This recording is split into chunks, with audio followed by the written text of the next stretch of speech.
Dear student, welcome to my YouTube channel. আহিকল 2024 বৰ্ষৰ matric পৰীক্ষা আৰু এতিয়া তোমালোকৰ হাতত আছে মাত্ৰ কেইটামান দিন। আজি তোমালোকৰ বাবে ৰিভাইজ টাইম টেবুল লৈ আহিছো। তোমালোকে যদি এই টাইম টেবুলখন ফলো কৰা, তোমালোকে মেট্ৰিক পৰীক্ষাত 80% 90% পাবলৈ সক্ষম হ'বা। গতিকে তোমালোকে চেনেলটো সাবস্ক্ৰাইব কৰি থৈ দিবা যাতে মেট্ৰিক আৰু হাই সেকেন্ডাৰী পৰীক্ষাৰ বিষয়ে প্ৰতিটো মুহূৰ্তৰ খবৰ লাভ কৰিব পাৰা। আৰু সাবস্ক্ৰাইব কৰোতে 1 টকাও নালাগে, তোমালোকে এটা সাবস্ক্ৰাইব কৰি দিয়া। আজি তোমালোকৰ বাবে revise time table for SSLC exam 2024 আজি তোমালোকৰ বাবে এই ৰিভাইজ টাইম টেবুলখন লৈ আহিছো। তোমালোকে 2 আৰু 3 তাৰিখে ইলেক্টিভ সাবজেক্ট ৰিভাইজ কৰিবা। তাৰ পিছত 4 আৰু 5 তাৰিখ ম্যাথমেটিক্স সাবজেক্ট ৰিভাইজ কৰিবা।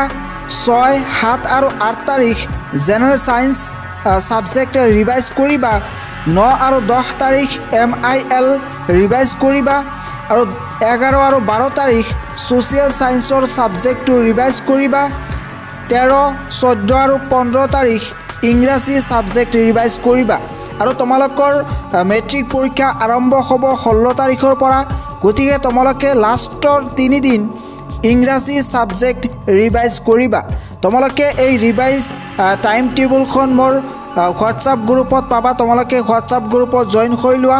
এইটো ভিডিঅ' ডিসক্ৰিপশ্যনত মোৰ হোৱাটছআপ গ্ৰুপৰ লিংক দিয়া আছে, তাৰ পৰা তোমালোকে এই টাইম টেবুলখন লাভ কৰিব পাৰিবা।